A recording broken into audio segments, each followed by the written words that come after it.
Ini adalah pembelajaran analisa teknikal dari nol yang bisa kalian gunakan di instrumen finansial seperti saham, kripto, dan juga yang lainnya. Dan gue mau ngingetin agar hati-hati terhadap penipuan yang ada di Telegram. Kalau misalnya kalian disuruh transfer dengan mengatasnamakan gue, itu harap hati-hati karena itu adalah penipuan. Jangan sampai kalian melakukan transfer.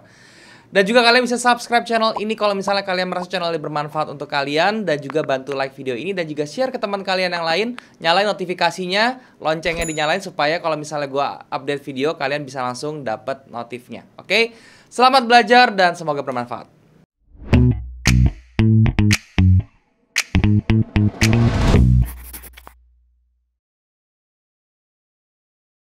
Gue akan ngebahas tentang teknik lagi teman-teman. Jadi gue akan sharing ke kalian tuh tentang satu teknik yang mungkin kalian langsung bisa pakai. Dan ini mungkin kalian tunggu-tunggu juga karena ini tekniknya simple, langsung bisa kalian aplikasikan. Dan kalian langsung bisa tradingkan juga. Dan kalian langsung bisa lihat hasilnya juga langsung kayak gimana. Oke? Jadi hari ini kita akan ngomongin gimana caranya untuk kita trading atau mengambil posisi, menentukan posisi kita mau buy mau sell di market yang sedang trending, teman-teman ya. Trendingnya itu bisa lagi bullish atau lagi bearish seperti ini ya. Jadi kita ngomonginnya cara ngambil posisi di market yang trending. Oke, sebelumnya gue mau jelasin dulu secara singkat tentang tren, teman-teman ya. Jadi tren itu gue bagi dua aja secara garis besar ya. Yang pertama itu adalah tren yang sedang trending ya. Trendingnya itu maksudnya adalah dia sedang bergerak ke satu arah tertentu, baik itu arahnya bullish maupun bearish. Yang trending itu ada dua. Nama yang pertama itu bullish trend ya. Bullish trend itu artinya trennya lagi naik ya, atau uptrend kita sering sebutnya juga, yaitu adalah kecenderungan harga bergerak ke arah naik ya teman-teman, atau ke arah bullish. Sedangkan yang kedua yang trending itu adalah namanya bearish trend, yaitu dimana kecenderungan harga bergeraknya itu ke arah turun seperti ini teman-teman. Yang mana artinya harga itu bergerak ke arah suatu arah tertentu yang mana arahnya itu adalah ke bawah. Oke? Dan yang kedua itu adalah market yang sifatnya flat teman-teman ya, atau sideways kita sebutnya ya. Jadi kalau sideways atau flat itu adalah kecenderungan harga yang nggak kemana-mana. Jadi dia sifatnya itu datar, pergerakan harganya dia nggak condong ke atas maupun ke bawah. Dia bergeraknya tuh di dalam satu range tertentu, datar gitu. Nah hari ini kita nggak akan ngomongin market yang flat seperti ini yang kalian lihat ya. Tapi kita ngomongin market yang sedang trending seperti ini ya. Jadi kalau kalian lihat di depan ini adalah tren yang lagi ke bawah, turun. Dan yang berikut ini adalah tren yang lagi naik gitu. Nah sekarang gini, oke, kalau gitu kita mau entry di market yang condongnya seperti ini, dia bergeraknya ke bawah atau ke atas. Dan gimana pertama cara untuk mengidentifikasi market itu sedang trending. Oke. Yang sebenarnya caranya banyak ya. Kalian bisa pakai, yang pertama bisa pakai trend line gitu ya. Kalau misalnya kalian belum paham, kalian bisa nonton video-video gue sebelumnya. Itu gue udah ada jelasin sedikit tentang trend line ya. Kemudian kalian bisa juga menggunakan structure teman-teman ya. Maksudnya structure itu adalah market coding. Dia kalian lihat ya, dia membentuk lower high, lower low, lower high, lower low, atau dia sebaliknya dia membentuk higher high, higher low, higher high, dan seterusnya. Kalau dia terus membuat low teman-teman ya, lower low, lower high gitu ya, high-nya lebih rendah dari high sebelumnya, low-nya juga lebih rendah dari low sebelumnya, itu maka marketnya kecenderungannya adalah bearish ya. Tapi kalau sebaliknya, kalau dia membentuk high yang lebih tinggi terus dan juga membentuk low yang lebih tinggi terus, itu kecenderungannya adalah bullish. Tetapi gue tahu ya, karena ini kita waktunya juga sangat singkat, jadi gue kasih kalian cara untuk ngebaca tren itu yang paling simple dan paling gampang untuk dipraktekkan oleh pemula ya, yaitu dengan bantuan yang namanya indikator teman-teman. Oke, jadi di sini kita akan menggunakan indikator yang namanya exponential moving average teman-teman ya. Pertama, caranya gimana untuk memunculkan exponential moving average? Kalian bisa ke bagian insert, terus indicators, ya kemudian kalian cari ke trend, kalian cari namanya moving average seperti ini, oke. Nah, ini akan muncul bentuk parameter seperti ini teman-teman ya. Sebentar saya munculkan parameternya.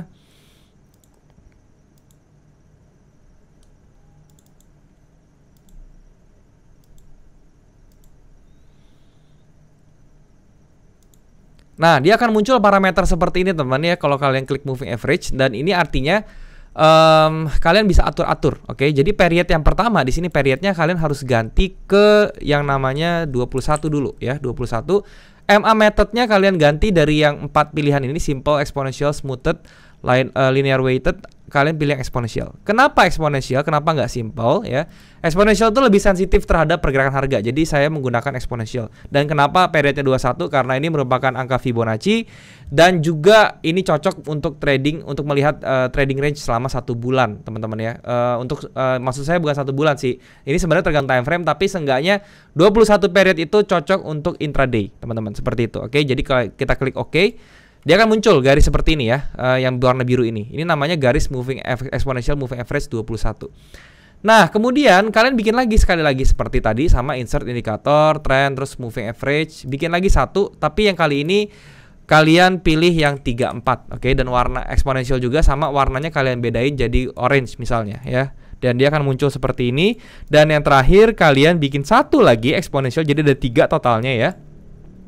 Itu kalian bikin lagi moving average lagi sama exponential, tapi ini lengthnya ke 90, teman-teman ya, seperti ini. Nah, kenapa harus ada 3 bentuk seperti ini? Itu gunanya adalah untuk membuat yang namanya dynamic support dan resistance. Oke, jadi itu fungsinya adalah untuk membuat dynamic support resistance. Kita nggak pakai cross-crossan, kita bukan pakai golden cross, dead cross segala macam, karena sudah dipastikan kalau misalnya kalian pakai kayak gitu itu nggak akan nggak akan keburu ya, karena kalian akan selalu ketinggalan. Kenapa akan selalu ketinggalan kalau pakai dead cross, golden cross seperti itu? Mungkin kalian pernah dengar ya, yang mana kalau golden cross tuh ketika moving average satu nge-cross moving average lain kita buy. Ketika dia nge-cross dari atas ke bawah kita nge-sell. Kita nggak pakai kayak gitu ya, karena itu adalah sifatnya lagging ya, moving average. So kalau misalnya kita pakai kayak begitu udah otomatis pasti ketinggalan, teman-teman. So kita nggak pakai cara seperti itu. Yang kita gunakan moving average ini adalah untuk sebagai penanda aja bahwa dia sudah masuk ke area dynamic support dan dynamic resistance-nya. Kalau dia bullish trend berarti ini masuknya ke dynamic support-nya. Kalau dia bearish trend berarti ini menjadi area dynamic resistance. Itu yang kalian harus tahu, teman-teman ya. Jadi kita sudah dapat nih ya, moving average itu sudah digambar. Terus gimana caranya kita mengidentifikasikan kalau misalnya dia lagi bearish trend atau trennya turun, atau bullish trend, trennya naik? Kita mulai dari bearish trend dulu, oke? Cara mengidentifikasi harga yang sedang bearish itu adalah kita lihat aja moving average-nya. Kita harus melihat ada beberapa syarat. Syarat yang pertama yaitu adalah kalau misalnya dia mau bearish trend, kita pastikan dulu ketiga moving average ini menghadap ke bawah ya. Contohnya ini tiga-tiganya dia cenderung tendensinya arahnya ke bawah ya, menghadapnya. Dia menghadap ke bawah. Itu yang pertama syaratnya. Yang kedua, ketiga moving average ini harus membuat jarak ya, atau spasi seperti ini. Ini harus bikin spasi seperti ini ya kalau misalnya dia ingin dijadikan dynamic resistance ya, teman-teman. Jadi yang pertama itu menghadap ke bawah, yang kedua ketiga moving average membuat jarak atau spasi seperti ini, dan syarat yang ketiga ini yang agak harus perhatikan ya. Yang pertama, teman-teman ya, moving average yang paling rendah yang mana yang 21 itu harus berada di paling bawah. Oke, diikuti kemudian yang di tengah itu yang 34, dan yang paling atas itu adalah 90 ya. Jadi susunannya 21 paling bawah, 34 di tengah, 90 paling atas. Itu kalau yang bearish trend ya. Kemudian syarat terakhirnya harganya itu harus berada di bawah exponential moving average si 90. Jadi dia harus berada di bawah exponential moving average 90.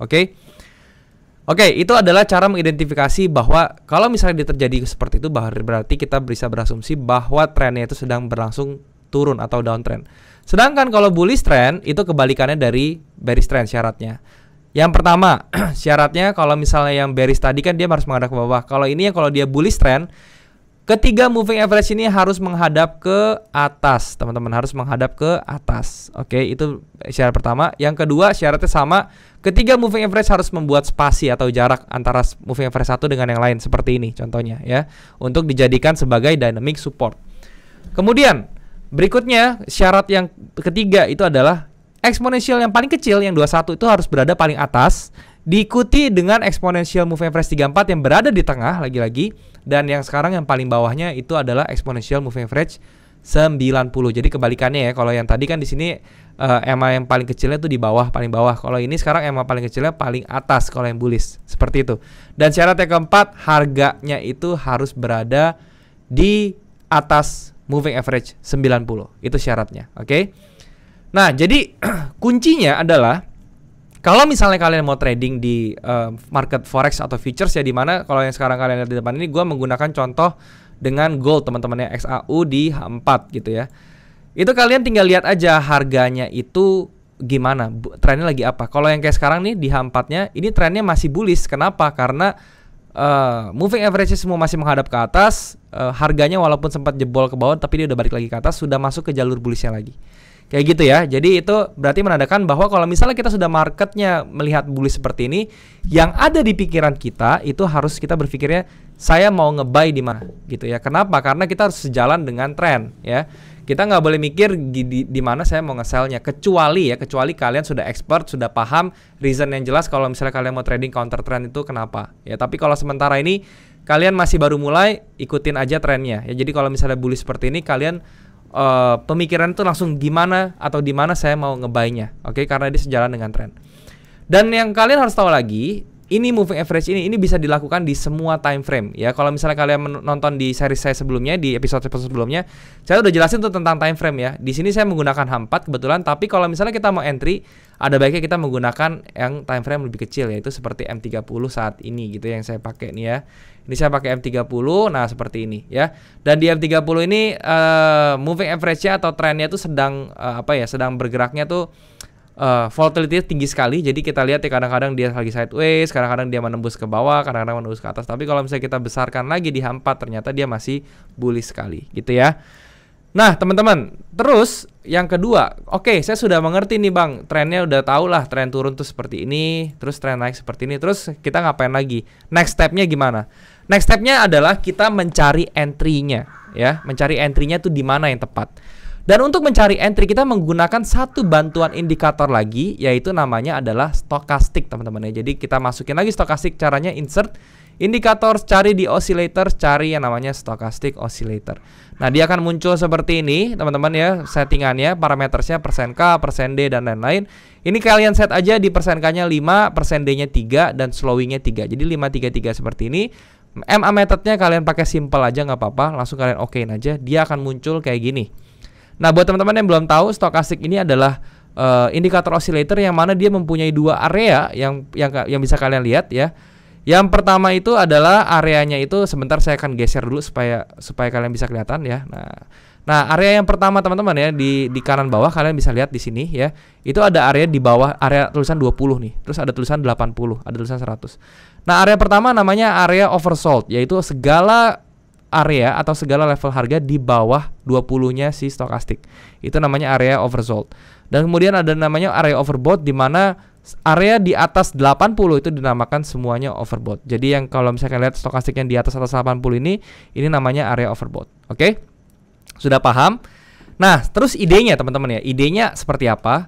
Idenya adalah, ide basicnya stokastik ini adalah ketika stokastik sudah mencapai oversold di bawah ya, itu kemungkinan akan ada pergerakan harga yang bullish teman-teman ya, karena dia sudah di oversold, harganya sudah jenuh jual, maka dia akan segera naik gitu. Itu ide dasarnya. Begitu juga sebaliknya, kalau misalnya harga sudah sampai overbought teman-teman ya, dia sudah jenuh beli, maka akan dalam waktu dekat akan ada terjadi pergerakan harga turun. Oke. Nah, terus kita pakai gabunginnya gimana nih dengan moving average ini supaya bisa dapat satu sistem trading yang gampang banget dan bisa langsung kalian praktekkan tuh seperti apa.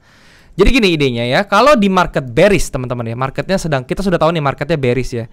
Kita tinggal lihat stokastiknya seperti apa teman-teman ya. Kita lihat stokastiknya seperti apa. Kita perhatikan saja yang semuanya yang overbought teman-teman ya. Jadi caranya adalah ketika dia sudah membentuk bentuk harga bearish seperti ini dengan moving average yang tadi kita sudah sebutkan. Nah, caranya adalah ketika dia sudah kembali ya, ketika harga turun nih, seperti ini turun, dan dia naik lagi masuk ke area dynamic resistance-nya, yang mana masuk ke area spasi antara moving average satu dengan yang lain ya, masuk ke daerah sini. Kita lihat di stokastiknya apakah dia overbought. Kalau dia sudah masuk, harganya sudah masuk ke area dynamic resistance, terus ininya sudah overbought, kita langsung bisa nge-sell teman-teman. Contohnya seperti ini, di sini dia sudah masuk ke area overbought ya. Kemudian dimasuk ke area dynamic resistance, terus di sini masuk ke overbought ya teman-teman ya. Ini kan satu level harga. Maka di area sini kita bisa nge-sell. Oke. Kalau misalnya kita nge-sell di sini, stop loss-nya di mana? Stop loss-nya kita bisa di high sebelumnya, itu di sini. Oke, itu yang paling aman ya. Dan kemudian ya sudah, itu berarti kita nge-sell di sini, harganya kembali turun. Oke. Dan ketika dia nge-sell di sini, kita bisa taruh take profitnya di mana, bisa di minimal tuh di low-nya dia gitu ya. Seperti itu. Dia turun nih teman-teman, dia turun. Nah, terus kemudian di retrace lagi, koreksi lagi ke atas, masuk lagi ke area apa namanya? Dynamic resistance. Kita lihat lagi ketika harga masuk dynamic resistance, di bawahnya kita lihat apakah dia overbought. Ternyata di sini overbought juga. Berarti di sini kita bisa nge-sell lagi, teman-teman ya. Caranya sesimpel itu aja. Jadi kita tinggal perhatikan ketika harga koreksi masuk ke area dynamic resistance-nya atau area spasi antara moving average satu dengan yang lainnya, kita lihat stokastiknya apakah dia overbought.